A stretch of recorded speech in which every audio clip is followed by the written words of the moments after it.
step forwards to my shadow. You are follow in my pattern. Hello, and welcome to the Ladies' Room. And today it is my great pleasure to have with me my amazingly talented friend, Cindi Sansone-Braff. She is an author. She has written 3 amazing books. She has written 5 one-act plays and a 2-hour play about Beethoven, which was amazing. But she's most well known for being a psychic, and she has been voted the best psychic on Long Island 5 years in a row. So welcome, Cindi. It's so great to see you. You're always so interesting and filled with interesting stories. What's new with you? Oh, it's so great to be here, especially during the holiday season. So Yeah. I'm excited to be here. I'm finishing up another long play. It's called My Struggle. It's about a 100-year Holocaust survivor. I've been working on it for a long time. It goes from 1881 Vienna to 1881 in New York City. So it goes through the Holocaust, the Civil Rights Movement, and it's a lot about the roots of prejudice and where they begin and how we can end it. So that's an enormous task because it's historic. And when I wrote the Beethoven play that you mentioned, I never tamper with history. It's the exact dates, time, Yeah. places, because if I'm writing something historic, it's historic. Okay. I know people take a lot of literary license when they write historic things, but I don't. I mean, first of all, you can't make this stuff up. The facts of every Facts are facts. facts You know, are facts. So I don't tamper with facts, but trying to find facts, mind you, is not easy. Trying to find one fact, I may read 12 books and they all contradict each other. With the news, you know what it's like. fake Depends which news. news you're watching. So Right. I have to read all these things and come up with what I believe is closest to truth. And that's Right. where my channeling, my psychic ability comes in, because after I do my homework, like when I did my homework for Beethoven, it was clear to let me know when it wasn't right, Well, and that I got it wrong. your intuition is so strong. How old were you when you first realized that you had psychic abilities, and how did that make you feel? Was it scary? Well, the first time was when I was 19, and I put that aside until I was 40, okay? Because I had the ability to see through someone and nuke them if I wanted to, because I would know their fatal flaw or what they were hiding, their secret. And I did it twice to 2 people that probably deserved it, mind you. But I realized how much I nuke them. And I said, whatever this is, it's not for that. And I'm too young to know what this is and to use it properly. I knew the misuse of it. Okay. And Yeah. I put it aside till I was about 40. And then it came to me without, warning. And by then I had been pretty much an atheist or an agnostic, not spiritual at all. So not even thinking about, is there an afterlife, spiritual. So when it came, I thought for about a week I'd lost my mind. I just lost it. I'm crazy. Dead people are talking to me. This is insane. I had no reference, no, nothing to realize what was happening. But they were funny, the dead. They were actually extremely funny and helpful. And so I did a little research, went to the library, which was always my favorite go-to place, and read probably 30 books on, oh, this other people have this, so I guess I'm not insane. So All right. they sort of tricked me into it because I had been doing tarot cards as an entertainer and not really, I studied it seriously because someone asked me to do their child's bar mitzvah. I wasn't faking it, but I wasn't really believing in it either. So When I I, had done something to open the vortex. In other words, I hadn't done right, nothing to do it. when I first met you, it was at a big party in Southampton, and you were there as a tarot card reader, correct?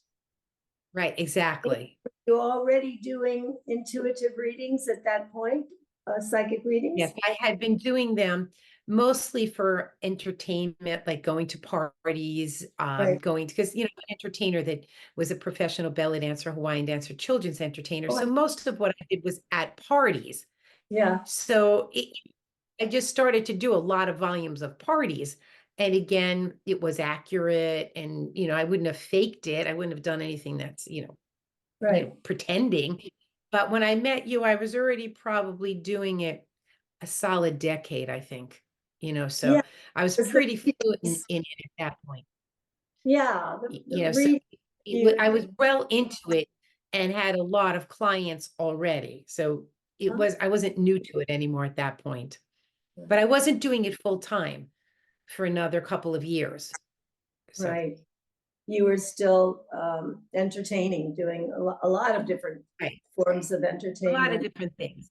So in the meantime, so you were my first guest on the First Ladies Room show, and that 13 years ago. And since, well, you had already written, I think at that point, Grant Me a Higher Love.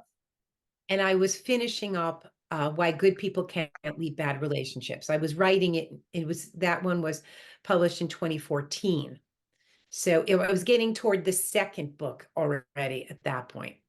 You're so prolific. It's unbelievable. I mean, during COVID, you wrote well, actually, you started out as a playwright, correct? Right. I've been a playwright since college. Okay. But playwriting's not a lucrative field for most playwrights. Oh, Handfuls of playwrights do make a living. Most playwrights have a day job. And I don't think it's bad because I think if I'd spent my life from college on in the theater world, it's not a real world. It's a unique world unto itself, but it's not living out in the real world where you right, meet all kinds of people, not just theater people, which I right, think makes you a big writer if you meet. In my profession, what I did as an entertainer, I sort some of the worst neighborhoods in East New York to some of the richest people in East Hampton. I went from every demographics on Long Island. I could tell you every demographics, who lives where, who populates what towns, and that gave me an in to people that I would never have gotten to know these people, all right. these different kinds, from celebrities to doctors, lawyers, every kind of demographic. So I think it was the best training for me as a playwright and as a writer that I Right. could have gotten. So I Well, don't, and I also think if I had just been a playwright and in that world, I might have gotten bored with just that. uh-huh.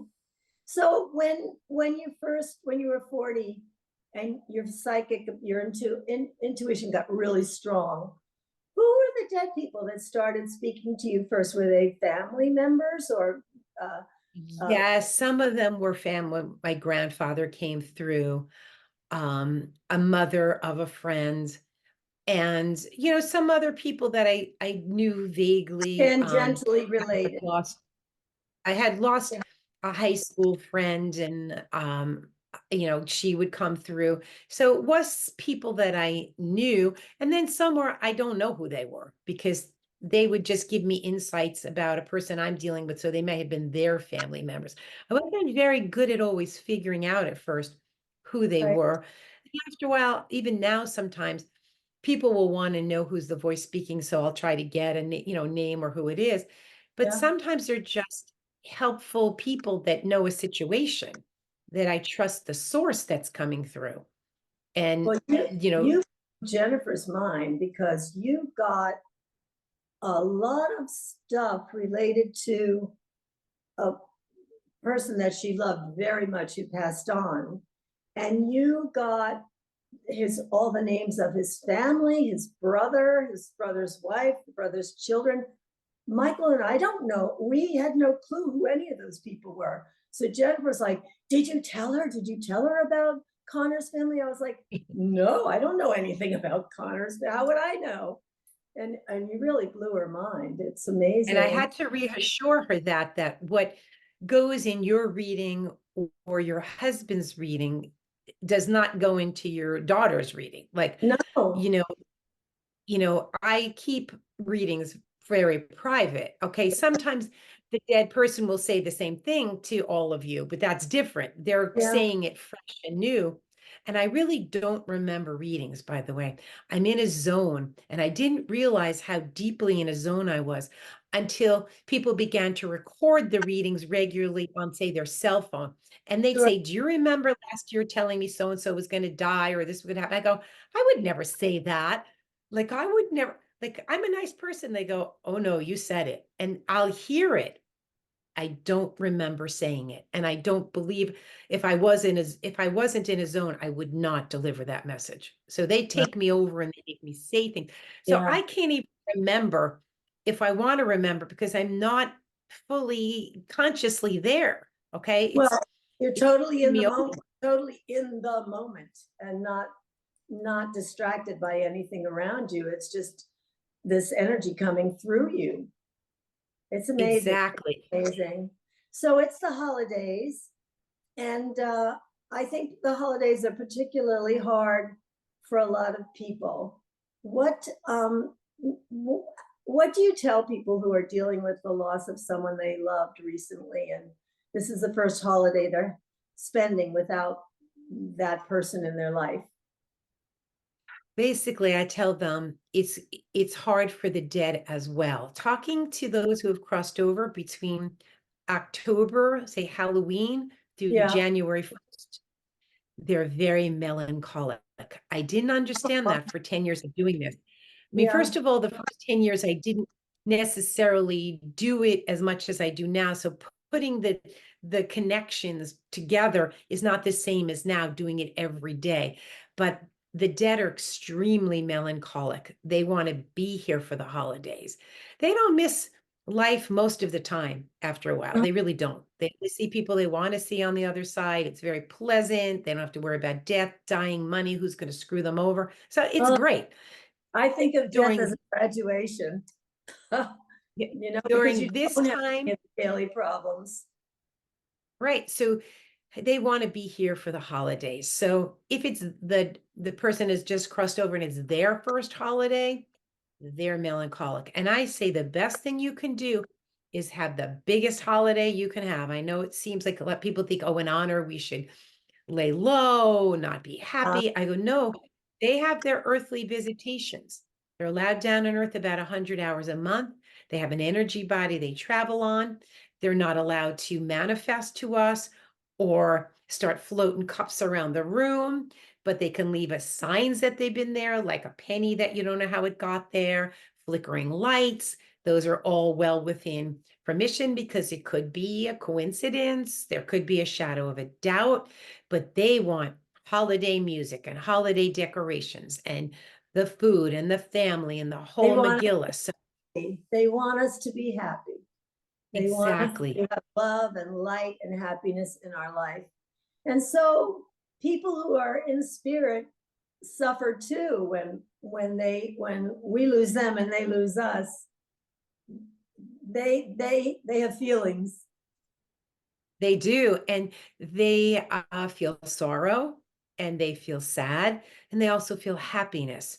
So they do say, when you're happy, we're happy. So if you forget about them for a few hours as you're enjoying yourself, that's how you honor them. So, please, if you're thinking, I don't know if I should decorate or I don't know if I should have a party or go to a party, do it and enjoy yourself. And they'll Yeah, give you a sign that they're there. I think mostly people feel that way because they're worried about what other people will think. Like in the old days, people had to wear black all the time when Yeah, someone. And I go to funerals and I wear white because I think of it as a graduation, because you're going into the light and you've just merged back with the old that is, and it's a beautiful thing. So I always see 1111 all the time, or I'll see 333. And are those ways that spirit communicate with us? Are oh those yes, they some of the communicate signs? through numbers. Like 1111 is an angel number. It's letting you know that you're being watched not only by those who have crossed over, but angels and spirit guides. Now, some spirit guides have been human, by the way, and say I'm writing a book. They may send Carl Jung to help me, who helped me with Oh, I love. grant me a higher life. And, Yeah. and they're not supposed to identify themselves. But what happened was it was too much stuff that I didn't know, and it was too much psychology that I had to start that I kind of knew, but I don't know how I know. And finally I said, okay, whoever this is, identify yourself. And he gave me a quote that when I Googled was Carl Jung. Okay. But only because I'd already Wow, kind of figured it out. But otherwise, they're really supposed to remain anonymous. Okay. But if we figure out the style, like my clients that play music will often start saying, I feel like I'm channeling Jimi Hendrix. And I go, yeah, because you are. Okay. Jimi interesting. Hendrix is one of them that loves to channel through people. So they will identify if we figured it out. Okay. But 1111 is letting you know that you have angels. Now, angels are a spiritual army that were never human. Okay. They guard humans, they guard spirit, in spirit, they guard us. There's a bunch So of we all have an entourage that we're not even aware of. Like that, and our like people think, oh, you have an aura. We actually travel in a Merkaba that's like 24 feet wide. That's our sphere of energy. So when people are close to us, like at a dinner table or in a conversation, we're in their energy and they're in our energy. And I think that, exactly. We could almost not walk through a room if we were to actually see all of them at times. Okay. So, it's so the numbers that can be like 555, those are also, numbers from spirit letting us know they're watching us. Now, the numbers that your deceased loved ones may give could be 1129. You look at the clock, it's 1129. That may have been their birthday. So they're letting you know, or the day they passed, or an anniversary with you. So they'll pretty good at using numbers also that have more meaning to us. If we find a penny, it's letting specific. us know that it's down on the ground. You want to look at the date. It Oh, could be a significant date as well. oh, It could be the year right. they were born or the year they died. So pay attention. Numbers are one of the ways they love communicating with us. Now we have to be awake and aware. Now you could say it's a coincidence, and it has to be. Has to always have the shadow of a doubt. It can't be something that it's so concrete, they appear to us. Okay, of Yeah, course, then they I think. can't, there's a veil between the two worlds that has to be kept intact. When people have recently gone, they tend to punch at the veil, which lets me know they want to still be here. Oh, After a few years, they don't punch at the veil anymore. That goes away, but when you say, well, it could have been a coincidence, you walk in a room and a song that's your song with that person plays. You could say, oh, that's just a coincidence. Yeah, everything or happens did for it me. Yeah, have you heard that a lot, music? Because you like music. yeah, I'm sure you must have yeah, gotten yeah, signs through music. yeah. And then it takes me right back to that time and that person. So sometimes you hear people talking about like telepathy and a ghost. Telepathy. What's a ghost mind? Okay, to ghost in your mind is interesting because ghosting your mind means they actually put a thought in your head. And what's been recently channeled to me, and remember, I learn things every day, okay, is that when they give signs like pennies, music, numbers, they've had to be down on earth to help that occur. When they ghost your mind, that's one of the signs that can be done either on earth or when they're in spirit. So that's interesting. Telepathy doesn't matter distance. It can be done from So when it they're could all the in the spirit be a plane lie. or when they're here. So Oh, interesting enough, ghosting your mind is putting a thought in your head. The easiest way to know that is sometimes when you're driving, especially when we're driving, out on Long Island where there's a lot of deer now. We have overpopulation of deer because there's yeah, nothing really killing them. yeah. So driving, I've often heard a voice say, you need to slow down. Now, I don't speed at night, particularly because when I leave a psychic party, I'm the only one on the road. And if someone's going to get a ticket, it's going to be me. So I'm very cognizant of staying in the speed limit. Right. Okay. But I'll hear a voice saying, you need to slow down. And I'll slow down, and around the curve will be a And deer there'll be in a the middle. deer. Right. And your Now, intuition knew and that if you remember, it happened with you and I once when you were driving in the Hamptons, and I said, slow down, Judy. And I don't know why I said, slow down, Judy. And around the curve was a deer. Now, Right. I don't even know why I said slow down, Judy. Yeah. Okay. But someone ghosted my mind and made my mouth spew it out. Slow Huh. down. So they use this ghosting of our mind to save our life, to protect us, to sometimes comfort us if we're upset about something, to tell us it'll all work out. And how they communicate to me is telepathy. And all that happened to me was at 42, the language of telepathy returned to me. We all know it. We all Right. We use all it, have to not remember it. perhaps as perfected as I've done for, all these years of learning how to perfect it. And also sometimes just because people die, they recently did, they're not very telepathic. They haven't learned it yet. Or Yeah. some people are not good communicators on earth. They're not good communicators on the other side. But we can all work on our telepathy if we want to. That's a skill you can perfect, by the way.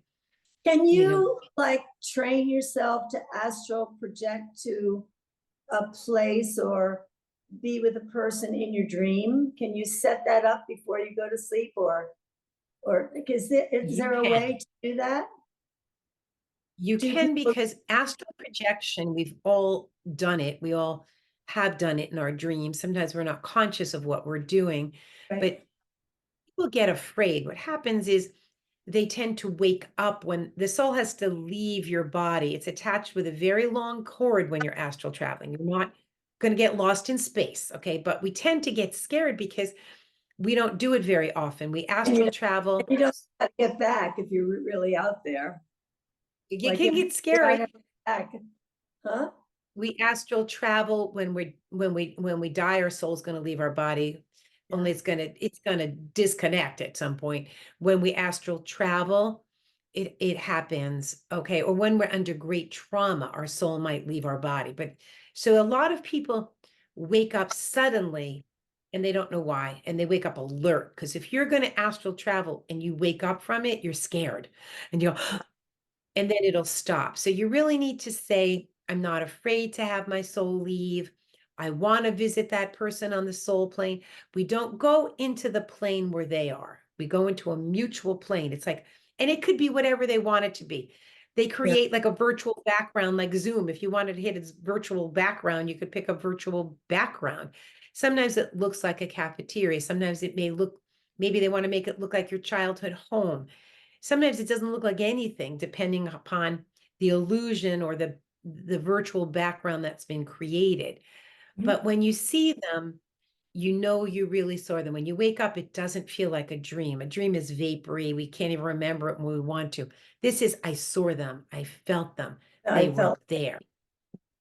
It's funny. Have you had the experience? So you know what I'm talking about, because it's really real. I see my my father more in my dreams, and my dog, my favorite dog, Shanti, in my dreams a lot. And it's really weird because my dreams are they're like Technicolor movies, and there are a lot of people in them. And in the dream, I know the people, but then when I wake up, I'm like, who is that person? I can't figure out the name. I can't figure out who they were, but when I'm in the dream, I know them really well. So I think it's an alternate reality because we're all multidimensional people. You know, we think we're here all the time, but we're actually blinking on and off. And we have we function on a lot of realities. And we live in such an interesting time because so many people now, because of COVID, I think, got into meditation, and they are now experiencing an expanded consciousness, because we only use 30% of our consciousness. And like the masters that roamed the planet, they were up at like 87-90% of their consciousness. And it's an exciting time for people to realize their multidimensionality and not be so limited by we have to be limited by our five senses, or else we go crazy. It's too much happening all around us. But very interesting time we live in. So, and more people are believing in it. More people are believing in the afterlife and the ability that, death ends a life, not a relationship, that you can get messages and signs. And it's fun. It's meant to be fun. They do want you to smile. They want you to feel close to them. They don't want you to, they never scare us. When people tell me, "Oh, I get these scary stuff," I go, "You watch too much scary TV about Yeah, this," because they don't yeah, scare us. A lot of times people say, "Oh, after you left a psychic party, my daughter's been having nightmares." I go, your dead mother just told me the kid's been watching horror shows about yeah, the afterlife. That's what's doing that to her.